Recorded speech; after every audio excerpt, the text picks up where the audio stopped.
슈아님 또 질문 하나 드릴게. 그 홍콩에도 비트코인 ETF가 상장될 수 있다라는 기사가 나왔습니다. 이 뉴스들을 많이 주목하시더라고요. 슈아님께서도 이 뉴스에 대해서 주목하고 계신가요? 이 중국의 움직임은 무시할 수가 없거든요. 워낙 또 경제 규모가 크고 이 유동성도 굉장히 크기 때문에 우리가 중국이 어떤 스탠스를 취하느냐 이것도 굉장히 중요하다고 봐요. 중국 같으면 비트코인에 굉장히 조금 거리를 두는 그런 모습을 보였잖아요. 그래서 이거 중국이 비트코인을 미워하는 게 아닌가 이런 생각도 드는데 그런데 이제 그 속내를 들여다보면 뭔가 꿍꿍이가 있다. 이렇게 파악이 돼요. 왜냐하면 비트코인을 진짜로 미워한다면 아예 뿌리를 뽑아야 되는데 그죠? 신용만 하고 있습니다. 신용만. 채굴자들 혼내준다 그러더니 뭐 중국에서는 아직도 채굴이 되고 있고 그리고 이제 또 제가 얼마 전에 충격을 받은 게 있는데 제 영상을 보시는 분들 중에 중국에 거주하시는 분들이 많이 계십니다. 중국 교포들, 네, 교포분들이 계시는데 그분들이 이제 중국 상황을 저한테 제보를 많이 해주세요. 제가 또 물어봤습니다. 네. 비트코인 거래는 어떻게 되고 거래소에서 어떻게 살 수 있냐 이런 질문을 제가 했는데 저는 중국에서 비트코인 거래했다가는 잡혀가는 줄 알았어요. 어, 근데 아니면, 그게 아니고 오, 네. 우리가 이 상황을 분명히 알아야 돼요. 그러면 분명히 이 영상을 보시는 분들도 아, 그래 하고 이제 분명히 지금 뭐 ETF 신청한 것까지 다 연결이 됩니다. 비트코인이 중국에서 합법입니다. 당연히 소유는 합법이겠죠. 소유하는 건 합법이죠. 거래하는 건 어떨까? 그건 이제 잘 모르겠어요. 그런데 중국 그 국민들이 바이낸스에 로그인을 하고 OKX에 로그인을 해서 거래를 하고 있습니다. 어, 지금 현재 아무 법적 제재가 없고 잡아가지 않습니다. 일반적으로 거래할 때 코인으로 거래를 해요. USDT를 가지고 비트코인을 사기도 하고 이더리움, 솔라나 이런 코인들을 사고 팔고 막 하는데 문제는 이제 위안화 입금은 안 돼요. 음, 어, 한국에 비교하자면 원화 입금이 안 되는 거지. 네. 일단 코인을 가지고 업비트나 비썸에 들어가서 거래하는 건 자유롭게 할 수 있다. 어, 그런데 그럼 원화 입금은 어떻게 불법적으로 해야 되나? 이렇게 우리가 생각이 들잖아요. 네. 근데 이제 그 제보하신 분이 본인이 이제 핸드폰 한 거 딱 찍어서 올려줘요. 그러면 이제 바이낸스, OKX에 가보면 개인 대 개인으로 코인을 살 수가 있습니다. 어, 은행 입금을 통해서. 비트코인 팔 사람 하면 하시는 분들이 쭉 올려요. 그러면 이제 어떤 조건으로 해서 아직까지 평점이 나옵니다. 이 사람 별로 문제 없고 아, 거래를 아직까지 한 100번 했는데 아무 문제 없었다 하고 이제 후기 올리면 그거 보고 거래하고 그럼 믿을만하네. 그리고 이제 돈을 보내는 겁니다. 은행 입금해주면 받았어요? 하면 이제 확인되자마자 바로 비트코인이 입금됩니다. 야, 보통 USDT를 받아요. 네. 그러면 이 USDT를 가지고 다른 걸 사니까. 그러니까 이 위안화 입금만 안 되는 거지 한국하고 미국하고 다를 게 전혀 없는 거예요. 그렇군요. 와, 저도 그걸 접하고 나서 아니 중국이 비트코인 쫓아내고 막 잡아가는 줄 알았는데 그게 아닌 겁니다. 그래서 홍콩에서 ETF 지금 신청 들어갔는데 벌써 네. 중국이 미국만 재미 보기에 가만히 놔둘 수가 없습니다. 미국에서 ETF 발행하게 되면 이제 투자금이 미국으로 갈 수가 있잖아요. 맞아요. 홍콩이 옛날에는 이 금융의 허브였는데 이 상품들을 좀 그럴싸하게 만들어 놓고 다시 투자자들을 끌어모아야 되겠죠. 이 홍콩이 자기들 마음대로 중국 정부 무시하고 할 수는 없잖아요. 다 이게 암암리가 아니고 이제 묵인하면서 그렇게 하라고 그냥 해주는 거죠, 이게. 그리고 이제 중국이 블록체인 특허를 가지고 있는 게 세계에서 넘버 원입니다. 그래요. 가장 많이 가지고 있습니다. 야, 그러니까 뭐 뻔하죠. 이걸 버리지는 않을 거 아니에요. 네. 이 중국의 에, 폭발력 있는 뭐 하나의 어마어마한 무기라고 볼 수 있는 건데 이런 게 무기잖아요. 이 정보가 무기듯이 이게 어느 정도 그 폭발력을 가지고 있는 자기들만의 이 저금해 놓은 거나 마찬가지죠. 그런 특허라든가 그리고 또 중국 최고 회사 비트메인이 상하이에 있잖아요. 이런 것처럼 중국이 꿍꿍이가 있다. 어, 그래서 지금의 움직임은 우리가 한번 주시해보고 중국이 본격적으로 그러면 가면을 싹 벗고 이제부터 비트코인 이러면 우리가 좀 다른 상황이 펼쳐질 수도 있겠다. 어쩌면 ETF 말고 반감기 말고도 유동성 사이클에서도 굉장히 큰 부분을 담당할 수 있겠다. 그리고 유동성 사이클을 보면 이상하게 비트코인하고 이 전 세계 M2 머니 서플라이라고 하는데 세계에서 찍어내는 돈들 실제로 바로 현금화할 수 있는 그런 돈, 은행에 예금돼 있는 거 이런 걸 다 합친 걸 이제 M2라고 하는데 그 머니 서플라이의 사이클이 있습니다. 그런데 M2 머니 서플라이가 줄어들 수는 없거든요. 상승만을 해왔습니다. 역사적으로. 잠깐 줄어들긴 하지만 시간이 지나면 더 큰 상승, 더 큰 상승. 왜냐하면 달러를 안 찍어낼 수는 없잖아요. 원화를 안 찍어낼 수는 없고 안 찍어내면 세계의 경제가 붕괴됩니다. 그런데 이게 사이클에 맞춰서 찍어냅니다. 근데 그 사이클이 2023년 중반까지는 꺼졌다가 횡보를 하고 있었어요. 그런데 2023년 말에 튕겨져 올라오고 있습니다. 아직까지 그런 4년 주기 사이클하고 비트코인 사이클하고 정확하게 맞았습니다. 사토시가 그걸 알고 설계를 했는지는 모르겠지만 네. 이상하게 소름 끼칠 만큼 유동성 사이클과 정확하게 일치합니다.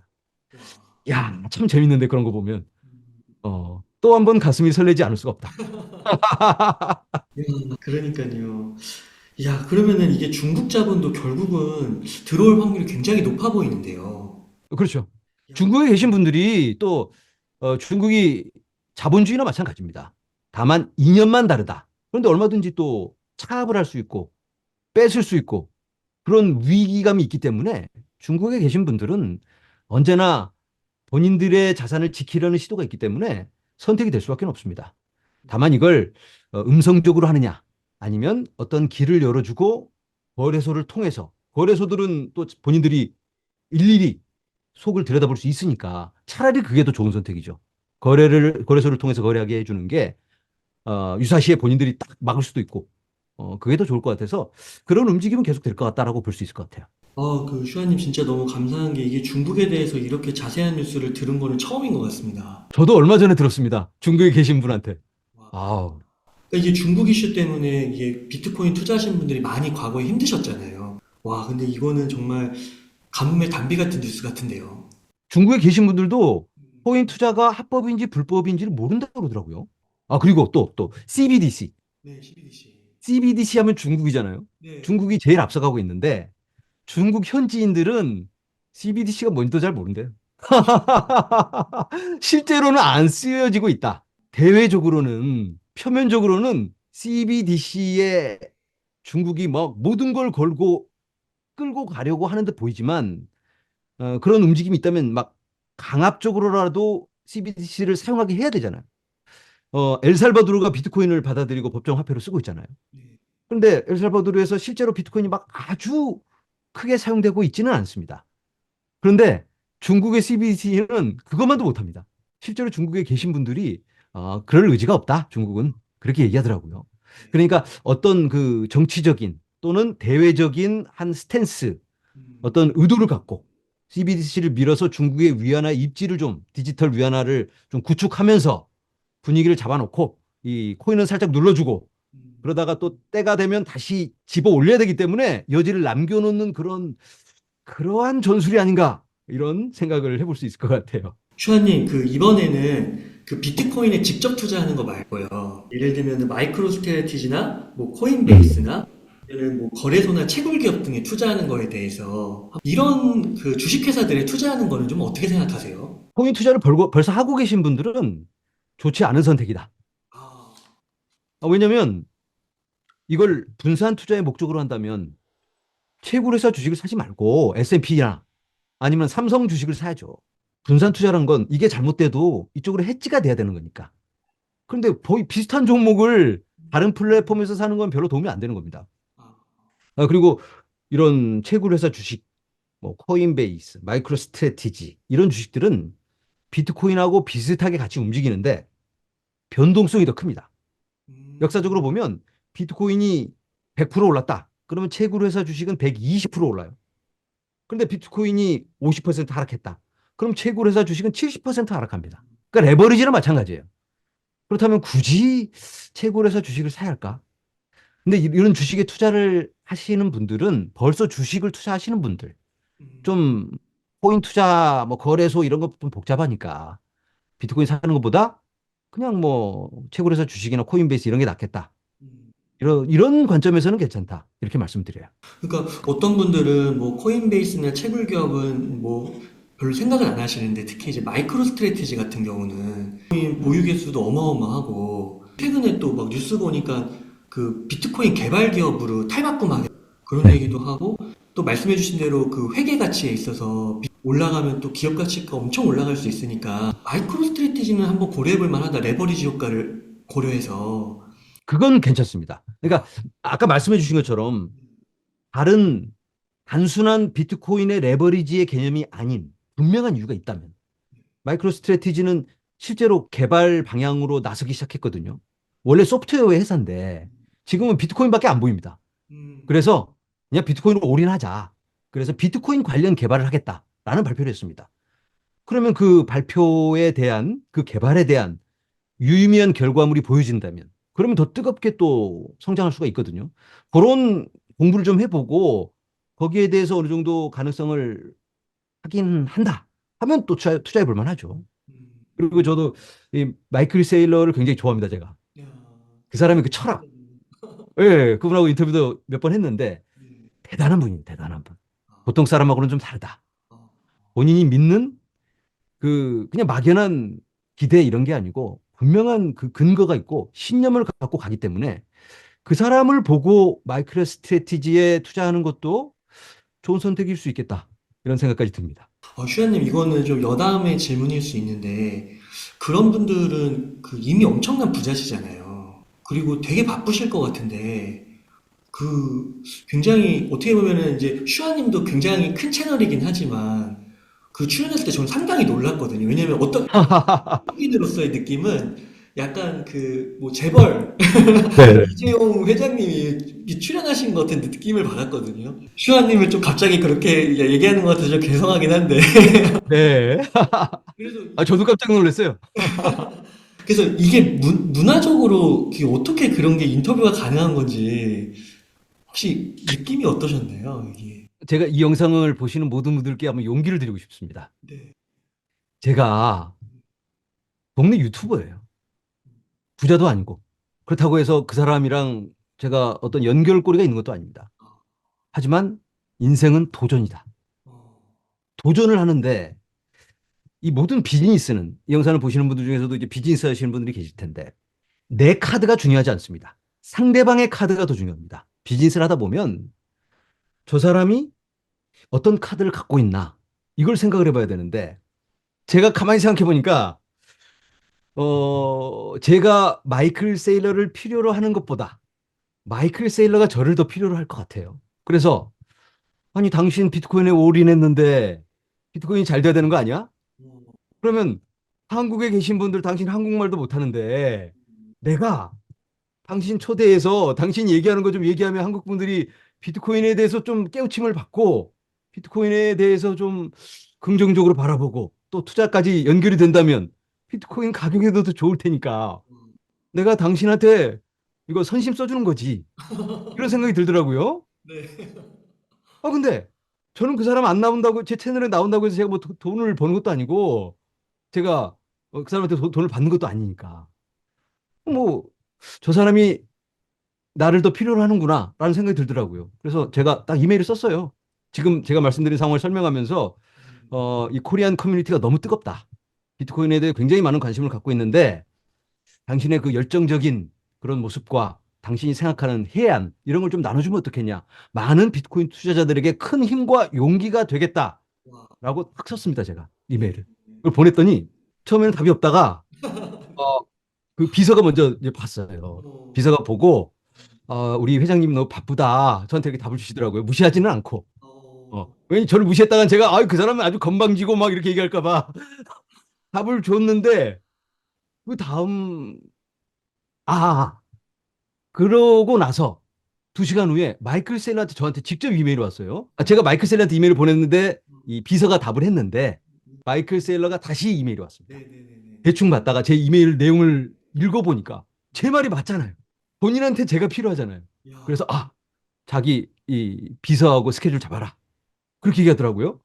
그래서 제가 오케이 하고 이제 하고 이제 스케줄을 잡았죠, 제가. 와, 그리고 이제 처음에 딱 인터뷰를 하는데 제가 이제 줌을 딱 켜놨는데 제가 처음에 무료 줌 버전을 갖고 있었어요. 이 45분 제약이 있어서 네. 마이클 셀러 얘기하다가 아 잠깐 이거 무료 버전이라 이거 끊겨요. 잠깐 다시 접속 이렇게 하면 안 되잖아요.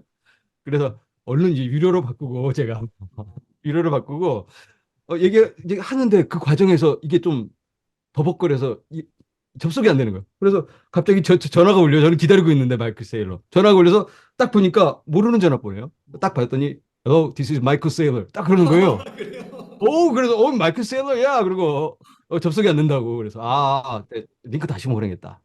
제 핸드폰에 마이클 세일러 전화번호가 있습니다 지금. 예, 번호 땄다. 그래서 제가 이 도전을 좀 드리고 싶은 게 네. 사실 우리가 별거 아니어도 상대방이 돈 많은 사람이고 부자고 힘있고 그렇다고 해서 절대 주눅들 필요가 없다. 야, 상대방이 나를 필요로 하다면 언제나 당당하게 우리가 비굴하지 말아야 되고 내가 어떤 전문성을 갖고 있다면 좀 당당해지자. 이런 말씀을 드리고 싶고 도전 정신을 좀 가져보자. 이런 말씀을 드립니다. 동네 아저씨도 해냈습니다. 그 알트코인도 요즘에 들썩이고 있습니다. 뭐 AI도 막 엄청 오르고 있고, 이더리움이 이제 뜨거워지고, 가격도 많이 오르고 있는데요. 지금 시점에서의 알트코인 투자는 좀 어떻게 생각하세요? 지금 시점. 지금 음, 시점이라면 오늘을 얘기하시는 건지 아니면 이 단기간에 좀 뭐 한, 네, 그쵸. 한 뭐 한 1, 2, 지금부터? 네. 지금부터 대략. 네. 저는 알트코인도 참 좋은 선택이라고 생각합니다. 왜 그러냐면 역사적으로 봤을 때 상승장에 들어서면 이 사이클의 중후반부터는 알트코인이 압도적으로 좋은 모습을 보여줍니다. 수익 면에서. 그러면 우리가 무시할 필요는 없잖아요. 우리에게 더 큰 수익을 안겨줄 수 있는 그런 가능성을 갖고 있으니까. 다만 조심해야 될 게 알트코인이라고 해서 비트코인보다 늘 좋은 좋은 실적을 보여주는 건 아니에요. 설사 어마어마한 상승장에 들어섰다고 해도 안 오르는 코인은 죽어도 안 오릅니다. 그래서 그런 선별이 굉장히 중요할 것 같고, 전체적인 사이클에 봤을 때는, 사이클의 중후반에는 비트코인보다 낮고, 그리고 코인별로 보자면, 구 코인, 옛날 코인보다는 새로 만들어진 코인이 조금 더 유리할 수 있습니다. 아무래도 요즘 만들다 보니까 요즘 필요로 하는 그런 수요에 맞게, 그리고 좀 더 업그레이드된 버전을 내놓고 있기 때문에 달콤한 약속을 해줄 수 있습니다. 네. 구 버전들은 그냥 실제로 개발도 안 하면서 약속만 그럴싸하게 해놓고 약속을 안 지킨 코인들이 참 많아요. 근데 그런 코인들이 다시 뜨려면 결과물을 보여줘야 되는 거예요. 예전에 한 약속 지켰어? 보여줘봐. 그리고 보여줘야지 가격이 올라갈 수 있을 텐데 그게 참 어렵습니다. 쉽지가 않아요. 그런데 지금 새로 만들어진 코인들은 새로운 달콤한 약속만 해줘도 이게 먹히니까 상승장에서는. 그래서 그러한 어떤 유행에 따른 트렌드에 맞는 투자도 필요하겠다. AI 같은 아까 말씀해 주신 그런 코인들도 참 좋은 선택이 될 수 있죠. 네. 그러면은 그 글로벌 투자 브로커 번스타인의 보고서에 따르면은요. 이더리움 ETF가 5월 내 승인 가능성이 50%고 12개월 될 가능성은 100%에 가깝다 이렇게 말하는데 이더리움 ETF의 승인 가능성은 어떻게 보세요? 저도 별반 다르지 않습니다. 비트코인 현물 ETF 승인 가능성 뭐 이런 걸 얘기할 때는 작년 말에만 해도 뭐 90% 이상 이렇게 거의 대부분의 전문가들이 얘기를 했거든요. 그런데 이더리움은 상황이 조금 다르기 때문에 이더리움이 뭐 문제가 있다 이런 건 아니지만 꼬투리 잡힐 만한 거리가 있다. 음, 굳이 뭐 거절을 한다면 연기를 하겠지만 이번에 혹시 거절을 한다면 연기를 위한 거절이라고 보는 게 맞을 것 같긴 한데 그럼에도 불구하고 비트코인은 이런저런 거의 뭐 확실하게 자리를 잡고 문제가 없는 그런 상황이 펼쳐졌기 때문에 별 어려움이 없었는데 이더리움 같으면 또 뭐 게리 겐슬러가 증권 여부도 있네 또 지분 증명은 어쩌네 뭐 이런 사실 이 논리가 뒷받침이 되고 있지는 않아요. 따져보면 결국은 이더리움이 승리할 수밖에 없고 핵심은 그겁니다. 아까 그분이 이제 100% 얘기하는 건 비트코인 ETF가 승인됐던 핵심 이유가 선물 시장에서 선물 ETF가 거래되고 있었기 때문에 선물 ETF를 승인해 줬다면 합법이니까 승인을 해줬을 텐데 네. 그러면 현물은 왜 안 해주냐? 그렇죠. 이게 바로 그레이스케일 승인의 요지거든요. 음, 그레이스케일 소송에서 그레이스케일이 승리를 했습니다. 그 이유로. 그렇다면 이 이더리움 현물 ETF도 이더리움 선물이 거래가 되고 있습니다. 벌써 승인을 해서. 그러면 야, 이거하고 뭐가 다르지? 비트코인 봐 하고 이 손가락질만 한번 딱 해주면 에이씨 하고 결국은 법원에서 손을 들어줄 수밖에 없기 때문에 100%가 맞을 것 같습니다. 승인되는 건. 이제 그래서 이제 그런 관점에서 보자면 굳이 뭐 이번 5월 달에 승인이 안 되더라도 시간의 문제니까 기다리기만 하면 되는 거잖아요. 이게 이번에도 안 되면 뭐 앞으로도 계속 안 된다 이러면 조금 불안해할 수 있겠는데 뭐 안 되면 좀 기다리면 시간은 오는 거니까 아까 말씀해 주신 뭐 1년 안이 어쩌면 더 좋을 수도 있어요. 괜히 지금 너무 이른 타이밍에 터뜨리는 것보다 차라리 좀 가지고 있다가 폭탄을 와, 분위기가 뜨거워지고 막 상승장에 막 끝에 올라가려고 그럴 때 피날레를 그냥 빵 하고 장식을 해주면 그게 어쩌면 더 낫지 않을까 아, 이런 생각까지 해봅니다. 그 이더리움 ETF도 만약 승인이 된다고 하면 자금 유입이 많을 거라고 보세요. 아유, 그렇죠.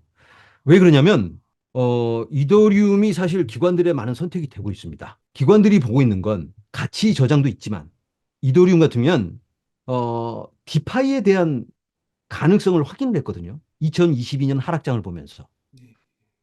중앙화된 거래소들이 다 무너질 때 탈중앙화 거래소는 아무 문제가 없습니다. 자동 청산이 되는 겁니다. 내가 내 비트코인을 담보로 넣어놓으면 비트코인 시세가 떨어지면 내 담보 가치보다도 떨어지면 자동으로 청산이 돼 버립니다. 누군가가 개입해서 얘는 봐주고 얘는 안 되고 얘는 청산 이렇게 결정을 해주는 게 아니고 자동으로 이게 청산이 돼 버리니까 예외가 없는 겁니다. 그래서 디파이가 망할 일이 없는 겁니다. 청산해서 자금을 뺏어 버리니까 그런 걸 보면서 기관들이 이거 앞으로는 이 금융 시스템의 한 큰 부분을 담당할 수 있겠네. 그렇다면 이 디파이의 표준은 이더리움이거든요. 그리고 기관들 같으면 다른 좋은 프로젝트가 있다고 해서 뭐 어떤 코인이 막 펌핑을 한다고 해서 그 코인에 큰 자금을 넣지는 않습니다. 아, 유동성이 없기 때문에. 예를 들어서 뭐 한 1,000억을 넣는데 이 코인이 2배가 됐어요. 그러면 수익 실현해야지 하고 1,000억에서 500억만 팔아볼까 하고 딱 매도 치는데 팔다가 가격이 다 떨어져 버립니다. 거래소에서. 그러니까 이런 거 투자 안 합니다. 유동성이 풍부한 코인이어야 되는데 비트코인 다음은 이더리움입니다. 그리고 비트코인 말고 이더리움 현물 ETF도 이더리움은 스테이킹이라는 게 있어서 이걸 블랙록이 가져다가 스테이킹을 하면 보상을 받아요. 맞아요. 이자처럼. 그러면 ETF를 사는 사람들한테 더 큰 수익을 줄 수가 있습니다. 이런 부분들까지도 이더리움 그 가능성에 연결이 되기 때문에 앞으로도 굉장히 좋을 수 있겠다. 음. 이런 생각을 해봅니다.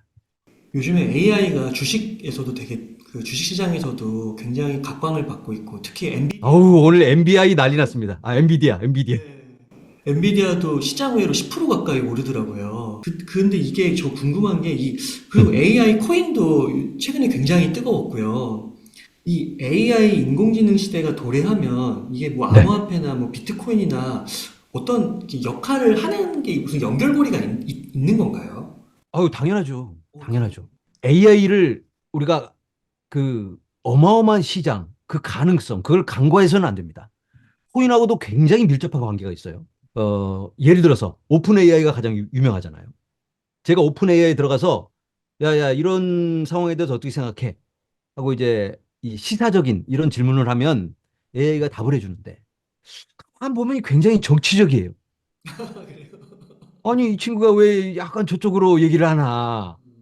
왜 그러냐면 이 오픈 AI는 마이크로 스트래티지 아니 마이크로소프트 제가 헷갈려요. 마이클 세일러 얘기를 하다 보니까 마이크로소프트 클라우드 기반의 데이터를 가지고 학습을 하고 있습니다. 그리고 구글 기반의 데이터를 가지고. 그런데 이런 빅테크 기반의 이 데이터들은 약간 정치적입니다.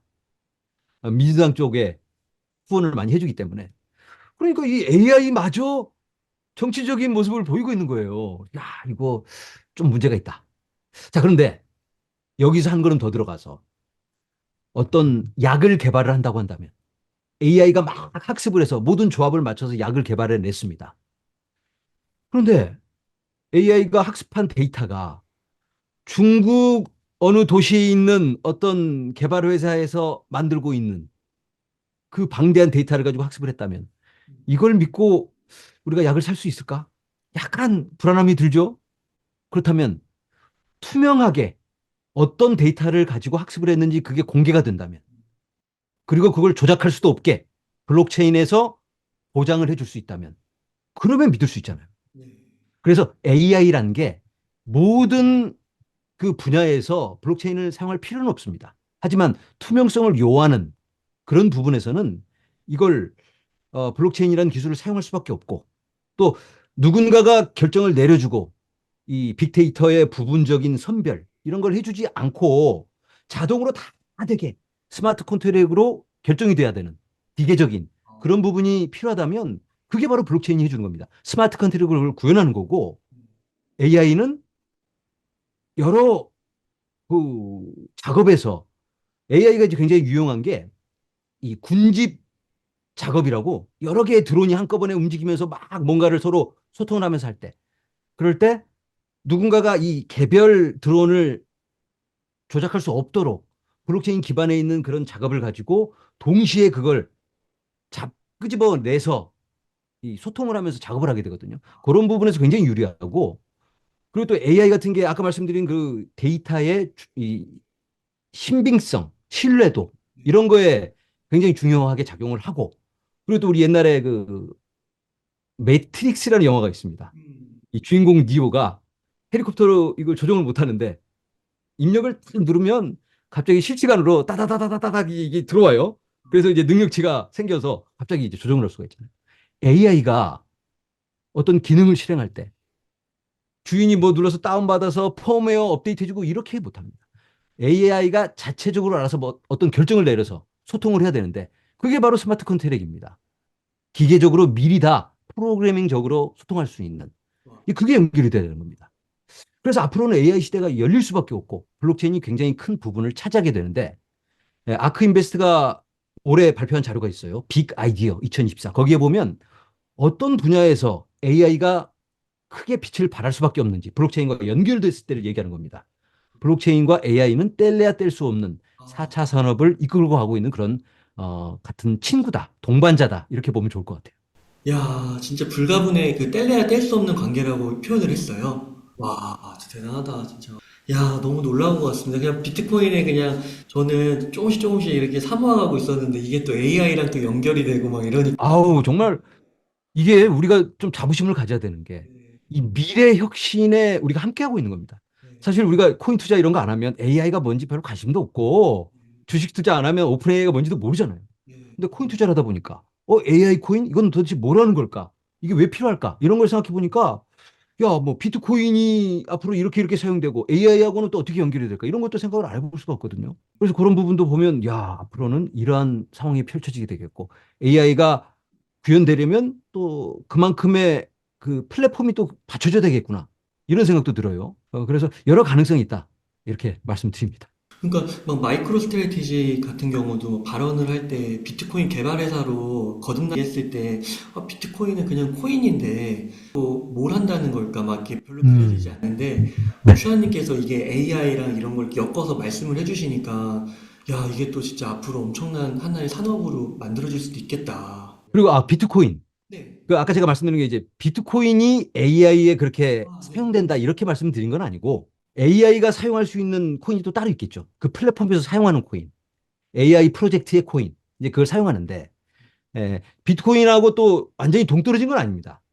비트코인이 그런 AI 플랫폼이 있다면 그 기반이 되는 거죠. 어떤 그 전체 코인의 이 축이 되는 거니까 기축이 된다. 그래서 근데 이제 비트코인 같으면 너무 느리잖아요. AI가 예를 들어서 자율주행을 한다면 제가 이제 자율주행 눌러놓고 저 어디 햄버거 사 먹으러 간다 딱 눌러놓으면 AI가 햄버거 사 먹으러 차를 운전하고 가는데 빨리 가야 되는데 앞에 차가 있으면 야 비켜줘 이렇게 얘기할 수 있잖아요. 앞에 차한테 AI가. 근데 앞에 차가 싫어 그러면 돈 줄게. 얼마? 20원. 이렇게 되죠. 20원. 그러면 이제 오케이 20원. 20원을 줘야 되는데 비트코인 딱 보내면 10분 걸린단 말이에요. 얘기가 안 되잖아요. 10분 기다려 그러면 웃기지 마 하고 그냥 가버리니까, 그러면 빠른 다른 코인을 줘야 되는데 이 비트코인을 이 스마트 컨트랙으로 싸서 다른 형태의 비트코인을 만들 수 있습니다. 이런 걸 이제 스테이블 비트코인이라고 그래요. 솔라나 기반이라든가 이더리움 기반에서 사용할 수 있는 비트코인이 있습니다. 이더리움 건 뭐 WBTC가 있고 또 다른 BTC가 여러 가지가 있는데 그러면 비트코인은 같은 비트코인이지만 이더리움용 비트코인은 빠르게 빠르게 바로바로 사용할 수 있습니다. 초당 100만 트랜잭션 그런 트랜잭션을 사용하는 환경에서도 비트코인을 그런 용도로 사용할 수 있다. 오늘 너무 많이 배우는 것 같습니다. 너무 감사합니다. 와. 슈아님, 그러면 이제 마무리 질문입니다. 1억 정도 여유 자금 있으시면은 어떻게 투자 네. 전략을 세우시겠어요? 1억. 아우, 작년에도 1억 주신 것 같은데. 여유 자금이니까. 여유 네. 자금. 벌써 제가 코인을 갖고 있는 거죠? 네, 어느 정도. 네, 벌써 가지고 있다면 이번에 주시는 1억은 조금 더 공격적으로. 어, 작년에는 제가 굉장히 보수적으로 했는데 지금은 뭐 상승장이 벌써 다가오고 있고 벌써 상승장에 진입해 있고 벌써 공짜로 또 주신 1억이니까 조금 더 공격적인 선택을 하는 게 좀 낫지 않을까. 코인도 좀 요즘 유행하는 코인으로. 어, 비트 이더는 벌써 가지고 있으니까 나 말고 요즘 막 뜨는 AI 코인이라든가 요즘 또 자산의 토크나 이런 게 굉장히 큰 테마가 되고 있습니다. 거기에 맞는 그런 코인들. 예. 막 레리 핑크가 얼마 전에 CNBC에 나와서 지금은 자산의 토큰화의 시대다. 우리가 알고 있는 모든 금융이 토큰화가 될 것이다. 이런 얘기를 막 했어요. 그러면 거기에 연관된 코인이 있거든요. 그럼 그런 코인을 사면 좋겠다. 이제 그런 생각을 해보고 또 어떤 물리적인 환경을 구축하는 그런 코인도 있습니다. 우리가 사용하는 코인이 꼭 돈만 거래하는 게 아니고 핸드폰을 사용하는 그 통신 커뮤니케이션 네트워크를 구축해주는 그런 코인도 있어요. 그리고 내비게이션 찍어서 카메라로 다 돌려가지고 업로드해주면 보상도 받고 그 생태계에서 사용하는 그런 코인도 있고 그런 물리적인 인프라를 구축해주는 그런 테마가 있는데 그런 것도 굉장히 유망할 것 같고 그래서 여러 가지 그런 테마에 맞춰서 좀 이번에는 투자를 하면 어떨까 이런 생각을 해봐요. 그러면요, 슈아님, 없으신 분들, 여유 자금은 있어서 진짜 코인에 넣고 싶어. 이런 분들은 어떻게 조언해 주시겠어요? 아예 코인이 아무것도 없다. 그러니까 이제 시작이다. 그러면 비트코인을 먼저 사셔야 돼요. 어, 이제 이런 분들은 거의 대부분 아예 초짜일 확률이 굉장히 높습니다. 초짜는 비트코인만 사야 됩니다. 아, 왜? 다른 건 모르니까. 모르는데 투자를 하면 안 돼요. 비트코인만 사서 요번 사이클 다 지나가도 충분히 좋은 결과가 있을 겁니다. 예를 들어서 코인에 대해서 모르시는 분들은 보나마나 주식 투자하면 뭐 2, 30% 수익 나면 기뻐하시잖아요. 비트코인 투자해서 100% 수익은 그렇게 어려운 게 아니거든요. 물론 이번에 100%만 오른다는 건 아니지만 비트코인만 투자를 하시고 그리고 나서 열심히 공부를 하시기 바랍니다. 빠르게 빠르게 공부를 하시고 열심히 알아보고 이더리움은 도대체 뭐 하는 걸까? 그리고 먼저 이제 비트코인이 뭔지를 확인하고 나서 다른 코인에도 가능성이 발견된다면 아까 비투셔가 얘기한 AI가 어쩌고저쩌고 하면 그럴 수도 있겠네. 그런 플랫폼을 제공하는 코인은 뭘까? 그러면 그런 코인에 공부가 되는 만큼 조금 한번 해볼 수 있는 겁니다. 조금. 확신이 커지면 조금 더 많이. 그래서 비트코인을 일단 다 100% 하시고 그 다음에 공부가 되는 대로 조금씩 조금씩 덜어가자. 요렇게 접근하시면 좋을 것 같다는 말씀 드립니다. 슈아님, 그러면 마지막으로 저희 웅달책방 시청자분들께 한 말씀 네. 부탁드리겠습니다. 제가 이런 말씀을 상승장에 이제 들어서서 우리가 어느 정도 분위기가 좋다. 가슴이 설레온다. 이런 느낌을 드는 이 시간 여러분들께 말씀을 드립니다. 작년만 해도 앞으로 정말 기대하는 그런 상황이 펼쳐질까 하는 의심이 들기도 했어요. 어, 그런데 언제나 기회와 리스크는 공존하는 것 같아요. 만약에 작년에 투자를 했다라면 조금 더 큰 수익을 올릴 수 있었잖아요. 하지만 작년에는 리스크가 더 컸습니다. 지금은 ETF 승인까지 된 마당에 조금은 더 안정적인 선택입니다. 하지만 이 수익률을 어느 정도는 희생을 해야 되겠죠. 작년에 투자하는 거에 비해서는. 하지만 내년에 새로 진입하실 분들에 비교하면 여러분들은 아마 부러움의 대상이 되어 있을 겁니다. 자, 그래서 이런 모든 것들을 우리가 종합해서 어떠한 용단을 내려야 될 텐데 우리가 투자 결정을 내릴 때는 충분한 공부와 리서치 그리고 많은 고민이 있어야 됩니다. 아무 생각 없이 주위에서 누가 오른다니까 또는 웅달 책방에서 요즘 비트코인 영상이 너무 많이 나오는데, 이거 지금 사야 되나? 이런 거 안 되고, 충분히 공감을 하셔야 됩니다. 그래서 공감이 되면, 신중하게 결정을 하셔야 되고, 그리고 이제 일단은 내가 결정을 했다. 그러면 이제 흔들려서는 안 되는데, 자칫 잘못하면 우리가 주위의 달콤한 유혹에 흔들릴 수 있습니다. 첫 번째로 흔들릴 수 있는 부분이 코인이 하락했을 때, 아유, 속았나 보다 하고 던지고 나가는 거. 이거 안 된다. 이게 안 되려면 정확하게 미리 공부가 돼 있어야 되겠죠. 그리고 또 한 가지. 보나마나 장이 뜨거워질 겁니다.